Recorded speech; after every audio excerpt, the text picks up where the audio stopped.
Class 12th आरोह भाग 2 का पहला चैप्टर आत्मपरिचय। इसमें पहला पद है कि मैं जग जीवन का भाग लिए फिरता हूँ, फिर भी जीवन में प्यार लिए फिरता हूँ। कर दिया किसी ने जागृत जिसको छूकर मैं सांसों के 2 तार लिए फिरता हूँ। यानी कि बच्चन जी इस कविता के कवि हैं। वह कहते हैं कि मैं संसार में जीवन का भार उठाकर घूमता रहता हूँ, इसके बावजूद मेरा जीवन प्यार से भरा पूरा है। जीवन की समस्याओं के बावजूद कवि के जीवन में प्यार है। उसका जीवन सितार की तरह है जिसे किसी ने छूकर जागृत कर दिया है। फलस्वरूप उसका जीवन संगीत से भरा उठा है। उसका जीवन इन्हीं तार रूपी सांसों के कारण चल रहा है। दूसरा पद है कि मैं स्नेह सूरा का पान किया करता हूँ, मैं कभी न जग का ध्यान किया करता हूँ। जग पूछे रहा उनको जो जगी थी गाते, मैं अपने मन का गान किया करता हूँ। वह कवि कहता है कि उसने स्नेह रूपी शराब पी ली है, अर्थात प्रेम किया और बांटा है। उन्होंने कभी संसार की परवाह नहीं की। संसार के लोगों की प्रवृत्ति है कि वे उनको पूछते हैं जो संसार के अनुसार चलते हैं तथा गुणगान करते हैं। कवि अपने मन की इच्छा अनुसार चलता है और वह वही करता है जो उसका मन कहता है। इसका तीसरा पद है कि मैं निज उर के उधार लिए फिरता हूँ, मैं निज उर के उपहार लिए फिरता हूँ। है यह अपूर्ण संसार न मुझको बाता, मैं सपनों का संसार लिए फिरता हूँ। कवि अपने मन की भावनाओं को दुनिया के सामने कहने की कोशिश करता है। उसे सुख खुशी के जो उपहार मिलते हैं उन्हें वह साथ लिए फिरता है। उसे संसार अधूरा लगता है, इस कारण उसे पसंद नहीं है। वह कल्पनाओं के संसार में रहना पसंद करता है।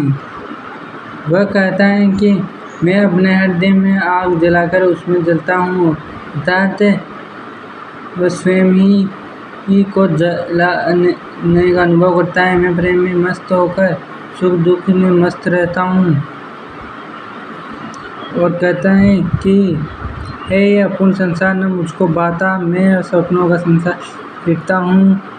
मैं जला हृदय में अग्नि दहा करता है, सुख दुख दोनों में मगन रहा करता है। जब जग बहु संसार तरने को नाव बनाए, मैं बहु मौजों पर मस्त बहा करता हूँ।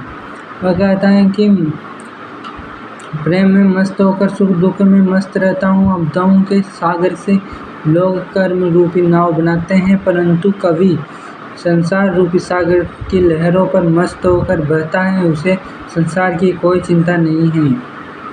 मैं यौवन का उन्माद लिए फिरता हूँ, मदों के अवसाद लिए फिरता हूँ। जो मुझको बारहा रुलाती भीतर में आए, किसी की याद फिर लिए फिरता हूँ। कवि कहता है कि उसके मन पर जवानी का पागलपन सवार है, वह उसी मस्ती में घूमता रहता है। इस दीवानीपन के कारण उसे अनेक दुख भी मिले हैं, वह इन दुखों उठाते हुए घूमता है। कवि को किसी प्रिय की याद आती है, उसे बाहर से हंसाती है, परंतु उसका मन रोज जाता है, अर्थात याद आने पर कवि का मन व्याकुल हो जाता है। कवि कहता है कि संसार में लोगों का जीवन सत्य को जानने की है कि परंतु कोई सत्य को नहीं जान पाया है। कर यतन मिटे सब सत्य किसी ने जाना, नादान वही है जहाँ पर दाना। इस संसार में लोगों ने जीवन सत्य को जानने की कोशिश की, परंतु किसी को सत्य की नहीं जान पाया। फिर मुड़े न क्या जग जो इस पर भी सीखे, मैं सीख रहा हूँ उसी का ज्ञान बुलाना। इस कारण हर व्यक्ति नादानी करता है। दिखाई देता है। ये मूर्ख भी वही होता है जहाँ उदार एवं चतुर व्यक्ति होते हैं। हर व्यक्ति समृद्ध भोग की तरफ भाग रहा है। कवि कहता है कि सांसारिक ज्ञान की बातों को भुलाकर अपने मन के अनुसार सीख रहा है। मैं और जग और कहाँ का नाता मैं बना बना कितने जग रोज मिटाता। जग किसी पृथ्वी पर जोड़ा करता वैभव में प्रतिपग से उस पृथ्वी को ठुकराता। कवि कहता है कि मुझसे और संसार दोनों में कोई संबंध नहीं है। संसार के साथ मेरा टकराव चल रहा है। कवि अपनी कल्पनाओं के अनुसार संसार का निर्माण करता है, फिर उसे मिटा देता है।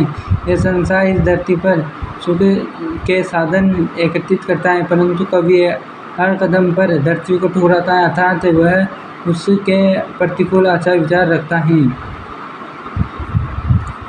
मैं रोया इसको तुम कहते हो गाना, मैं फूट पड़ा तुम कहते हो छंद बनाना। क्यों कवि कहकर संसार मुझे अपनाए, मैं दुनिया का हूँ एक नया दीवाना।